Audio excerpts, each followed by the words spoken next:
आज 2077 साल पुष 7 गते मंगलबार काठमाडौँमा रेडियो एनआरएन 99.1 देशभर विभिन्न एफएम र संसारभर रेडियो nrn.com मार्फत प्रसारण भइरहेको नेपाली रेडियो नेटवर्कको नेपाली खबरमा मदन खनाल र डाकमान राईको नमस्कार। अन्ततः नेकपा अब दुई टुक्रा, दुवै पक्षको छुट्टा छुट्टै बैठक, एकले अर्कालाई कारबाही गर्ने, संसद जीवितै रहेको कानुनविदहरूको दावी, विघटन विरुद्ध सर्वोच्चमा 11 रिट दायर, अख्तियारको अनुसन्धान तामेलीमा राखेर आयल निगमका तत्कालीन अध्यक्ष राई अख्तियारकै प्रमुख सिफारिस लगायतका खबर आजका पत्र पत्रिकाको अघिल्लो पृष्ठमा छापिएका छन् भने गोरखापत्र दैनिकमा छापिएको एउटै गाउँबाट 2 करोडको तरकारी शीर्षकको खबरलाई हामीले आजको खास खबर बनाएका छौं। गाउँभरि जताततै पोली हाउस देखिन्छन्। पुसमा पनि लटारममा टमाटर, काउली, बन्दा, आलु, पालुङ्गो, रायो, धनियाँले खेत हरियाछन्। कृषि कर्मबाट नै गाउँमा वार्षिक 2 करोड भित्रिने गरेको छ। यो उन्नति बैतडीको दशरथचन्द नगरपालिका 1 गुरुखोला गाउँको हो। गुरुखोला गाउँले तरकारीबाट मात्र नभई बिउ बिजन उत्पादनबाट पनि वार्षिक 10 लाख रुपैयाँ भित्र्याउने गरेको छ।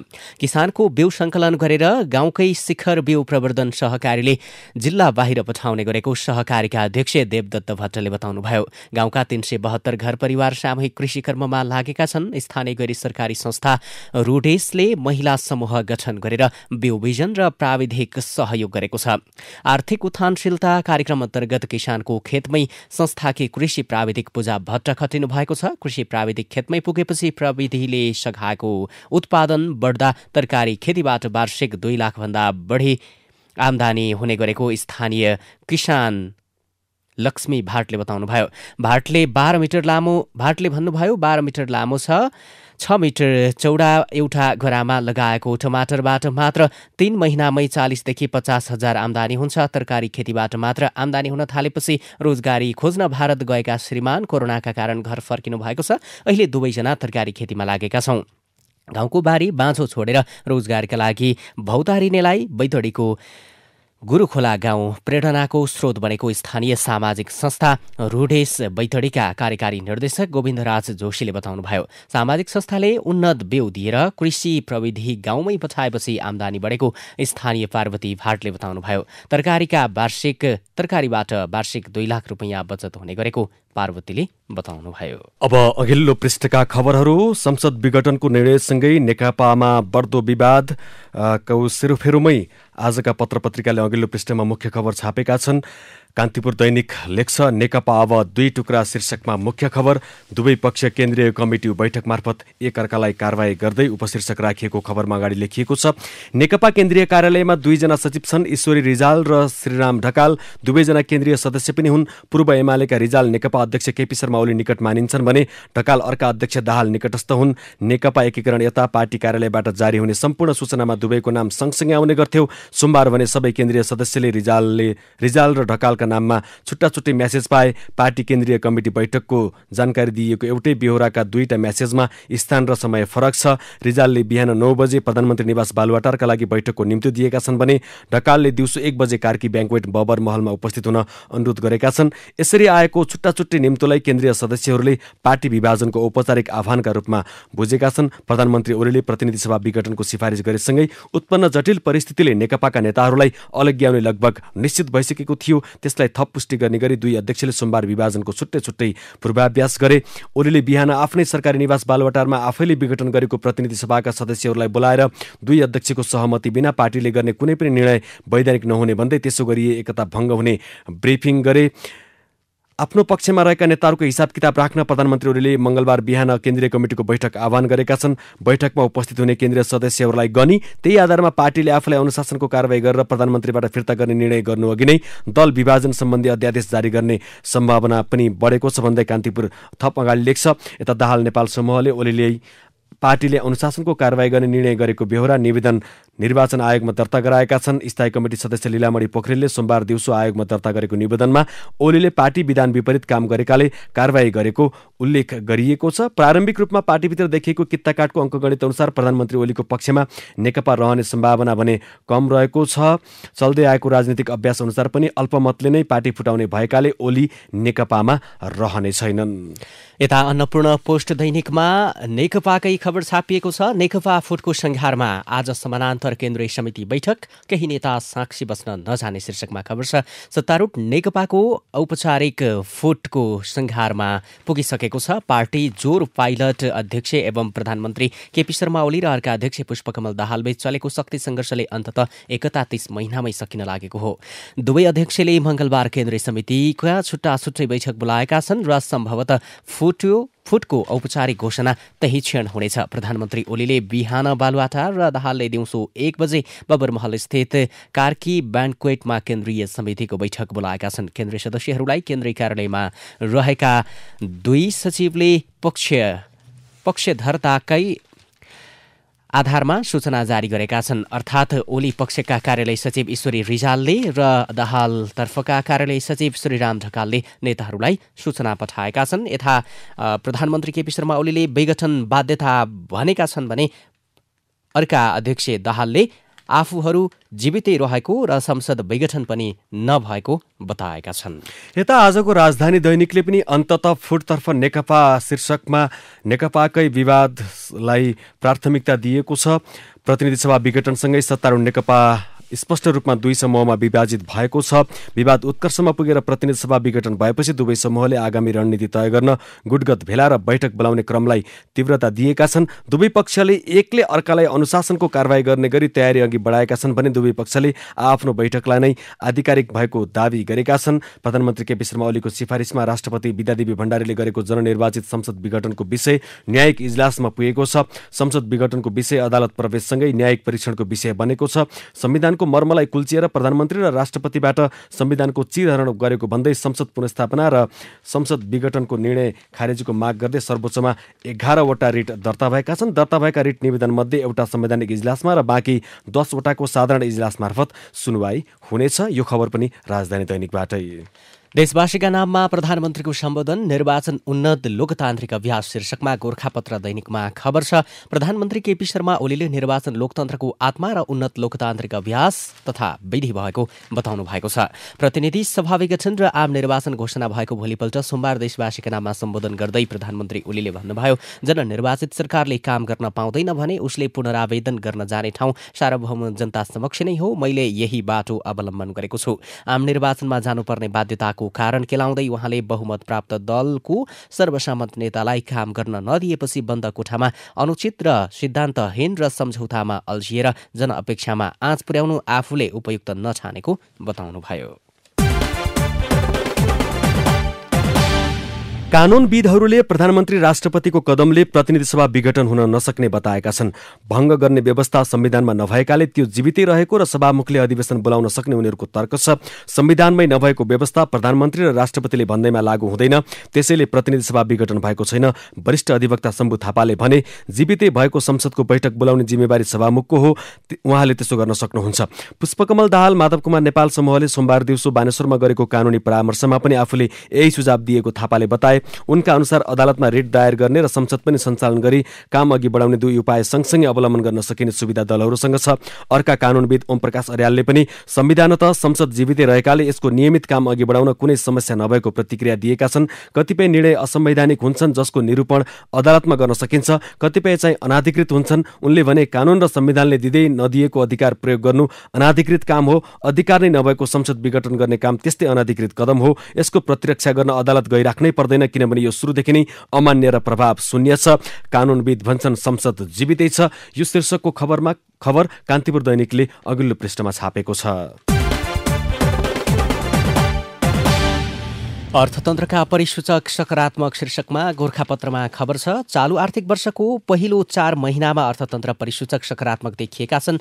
विप्रेषण अप्रवाह, आयात निर्यातको असमानता घट्दा व्यापार घाटामा कमी र विदेशी विनिमय सञ्चितमा सुधार आएको छ। नेपाल राष्ट्र बैंकले जारी गरेको आर्थिक वर्ष 2077-78 को पहिलो 4 महिनाको देशको वर्तमान आर्थिक तथा वित्तीय स्थिति प्रतिवेदनमा 3 खर्ब 37 अर्ब 72 करोड रुपैयाँ विप्रेषण भित्रिएको छ।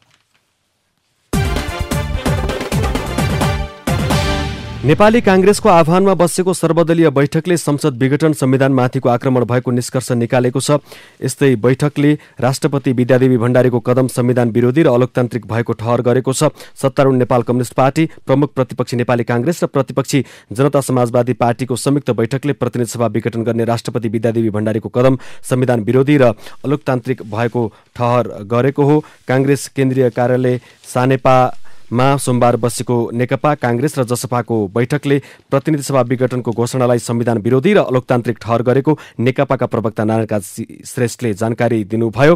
आजको बैठकले संसद विघटनको घोषणालाई संविधान विरोधी र अलोकतान्त्रिक ठहर गरेको छ। सर्वदलीय बैठकमा सहभागी कांग्रेस नेता रमेश लेखकले नेकपा कांग्रेस र जसपा बीच मंगलबार आफ्नो केन्द्रीय कार्य समितिमा प्रधानमन्त्री ओलीको कदमका बारेमा छलफल गरेर आगामी रणनीति तय गर्ने सहमति भएको जानकारी दिनुभयो। यता जनता समाजवादी पार्टीले प्रधानमन्त्री ओलीको प्रतिनिधि सभा विघटन गर्ने कदम विरोध प्रदर्शन गर्ने भएको छ। सोमबार बसेको पार्टीको पदाधिकारी बैठकले पुस 8 गतेदेखि सबै जिल्ला सदरमुकामहरूमा विरोध प्रदर्शन गर्ने निर्णय गरेको हो। यी दुवै खबरहरू हिमालय टाइम्सको अघिल्लो पृष्ठबाट।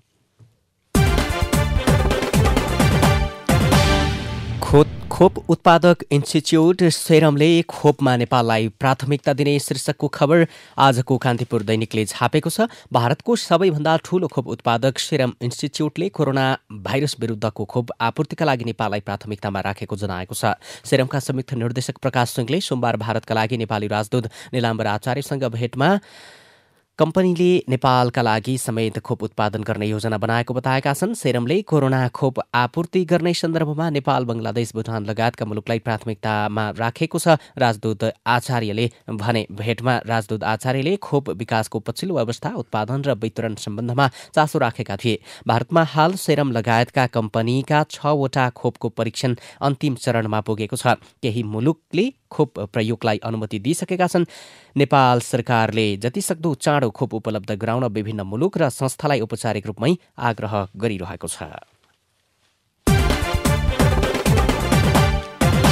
यता आजको नयाँ पत्रिका दैनिकले आयल निगमको जग्गामा 1 अर्ब 6 करोड भ्रष्टाचार, अख्तियारको अनुसन्धान तामेलीमा राखेर निगमका तत्कालीन अध्यक्ष प्रेम राई अख्तियारकै प्रमुख आयुक्तमा सिफारिस शीर्षकमा कभर स्टोरी छापेको छ।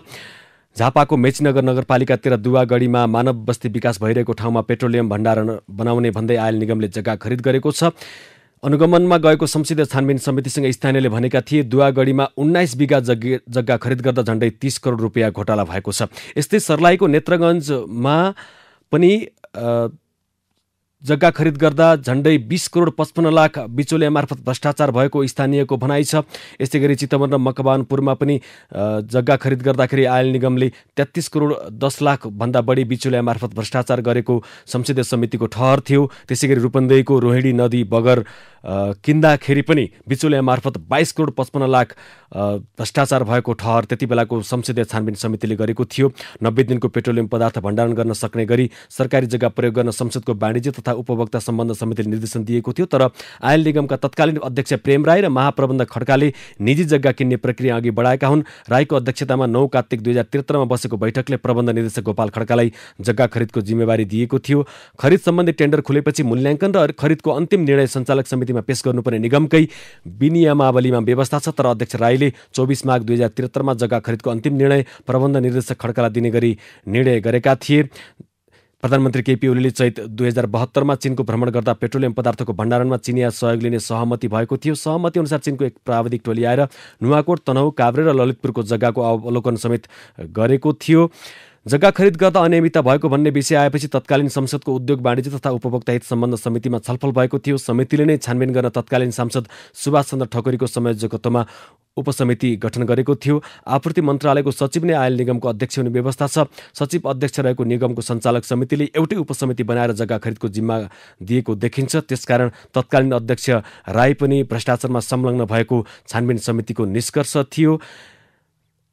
आयल निगमले खरिद गरेको जग्गामा 1 अर्ब रुपियाँ भन्दा बढीको घोटाला भएको समाचार सार्वजनिक भएपछि संसदका सम्बन्धित समितिहरूले नै छलफल गरेका थिए। मूलत उद्योग, वाणिज्य तथा आपूर्ति हित सम्बन्ध समिति, लेखा समिति र अर्थ समितिले छलफल गरेका थिए। त्यसमध्ये उपभोक्ता हित सम्बन्ध समितिले गहन अध्ययन गरी छानबिन गरेको थियो र सञ्चालक समितिलाई दोषी करार दिएको थियो।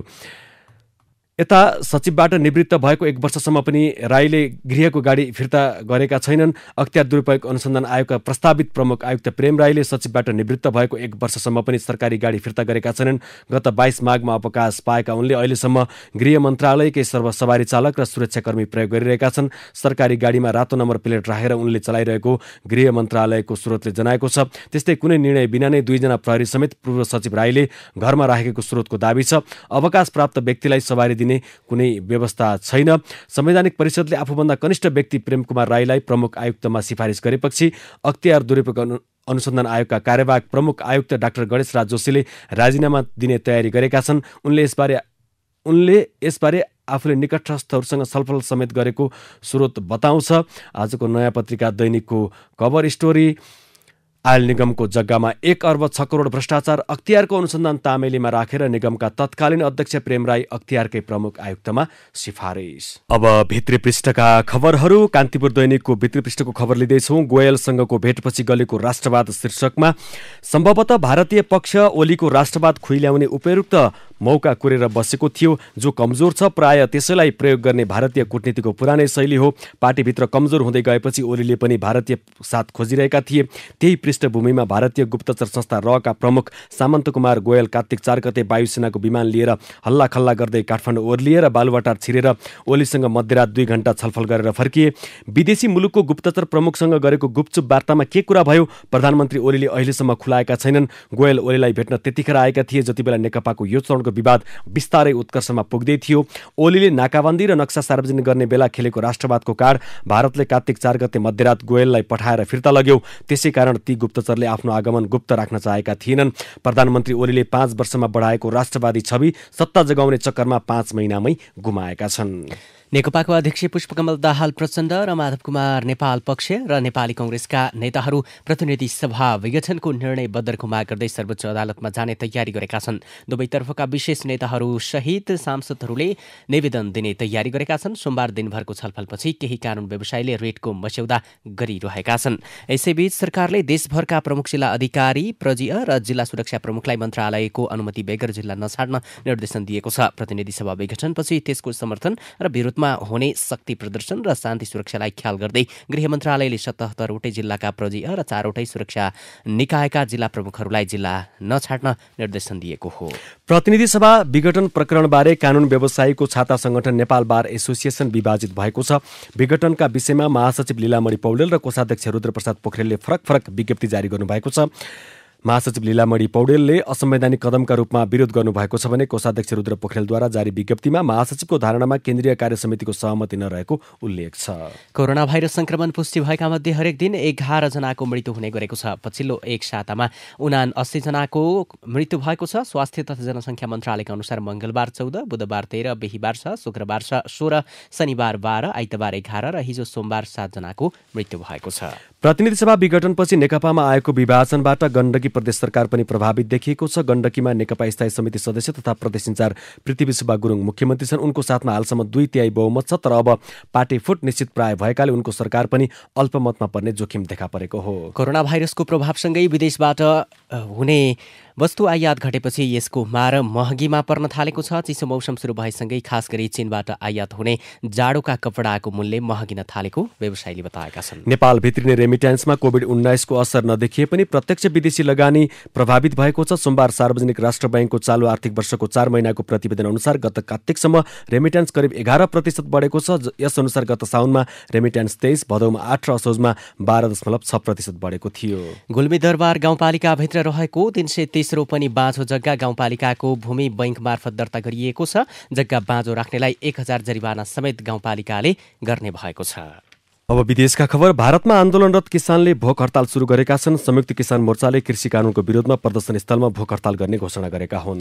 अब खेल खबर। खेलकुद युवा तथा खेलकुद मन्त्री जगत बहादुर सुनार विश्वकर्माले खेल सङ्घको वर्गीकरण हुने बताएका छन्। राष्ट्रिय खेलकुद परिषद राखेपको आयोजनामा राखेपमा लागत भएका राष्ट्रिय सङ्घहरूको अन्तर्क्रिया कार्यक्रममा मन्त्री विश्वकर्माले यस्तो बताएका हुन्। अब विचार विश्लेषण सबैभन्दा पहिले सम्पादकीय कान्तिपुर दैनिक संवैधानिक परिषदको सिफारिसको वैधता शीर्षकमा सम्पादकीय लेख्छ। कुनै पनि दृष्टिले यो सिफारिसको वैधता कायम हुन सक्ने देखिँदैन। सर्वोच्च अदालतले बुद्धिमत्तापूर्ण निर्णय गरेन भने सत्ताको बल मिच्याएका कारण अहिले नियुक्त गरिएका पदाधिकारीहरू संसदीय सुनुवाई बिनै स्वतः पदस्थापन होलान्। यसबीचमा केहीले प्रक्रियामा चित्त नबुझेको भन्दै आफूले नियुक्ति नखाने प्रश्न पारिसकेका छन्। भोलिका दिनमा यो क्रम केही बढ्ला पनि, तर अधिकांशले जुनसुकै प्रक्रिया पछ्याएको भए पनि पाएको पद स्वीकार्ने नै छन्। कतिपय त्यसकै लागि लालायत पनि देखिन्छन्। त्यसपछि उनीहरूले आफ्नो कार्यकालमा नियुक्ति सम्बन्धी कानुनी प्रश्न झेल्नु पनि नपर्ला। तर वैधता र संवैधानिक मर्मको कसीमा इतिहासका पानामा भने यो अध्याय राम्रा अक्षरले कदापि लेखिने छैन। इमानबाट सुरु हुने राजनीति बेइमानीमा टुङ्गिन्छ शीर्षकमा प्राध्यापक देवी भक्त ढकालको विचार छ। अहिले नेपालका राजनीति गर्नेहरूको अवस्था भनेको प्रतिष्ठाको लिलामी र चरम बदनामीको अवस्था हो। त्यस्तै अवस्था नेपालका राजनीतिज्ञको छ, जसले सरलता, सादगी, इमान्दारितालाई धनसँग विनिमय गरेका छन्। यता आजको राजधानी दैनिकमा विनोद नेपाल जनादेशमाथिको अपमान शीर्षकमा आफ्नो मत लेख्नुहुन्छ। समृद्ध नेपाल सुखी नेपालीको नारा दिएको ओली शासनले नेपाली जनतालाई निराशा मात्र दियो। प्रधानमन्त्री केपी शर्मा ओली जनताका सामु कमजोर साबित भएका छन्। शक्तिशाली प्रधानमन्त्रीको रूपमा सत्तारूढ गरेका ओलीले झण्डै 3 वर्ष एकछत्र शासन गरेपछि प्रतिनिधि सभा विघटन गरी कलङ्कको टीका लगाउन पुगेका छन्। मुलुक पुनः सङ्कटको भूमरीमा फसेको छ। यसका लागि नेपाल कम्युनिस्ट पार्टी नेकपा र यसका सबै नेतृत्व जिम्मेवार छन् र बढी दोष ओलीले लिनै पर्छ। र अब पाठक पत्र। चुनावी घोषणापत्रमा मुलुकको समृद्धि र जनताको खुसीलाई आफ्नो ध्येय मानेका नेकपाले आन्तरिक द्वन्द्वलाई सही तरिकाले निरूपण गरेन। नेकपाका नेताहरू उद्धार भएनन्, न त त्याग नै गरे। कोरोना महामारीको त्यस्तो विषम परिस्थितिमा नागरिकलाई निशुल्क खोपको व्यवस्था गर्नुको सट्टा राज्यलाई उल्टै महँगो चुनावमा झोस्नु जनताप्रतिको धोका हो। हवस् त, अहिलेको नेपाली खबर यति नै। नेपाली रेडियो नेटवर्कमा यसपछि पत्रकार ऋषि धमलाको साथमा नेपाली बहस सुन्न सक्नुहुनेछ। नेपाली रेडियो नेटवर्क सुन्दै गर्नुहोला।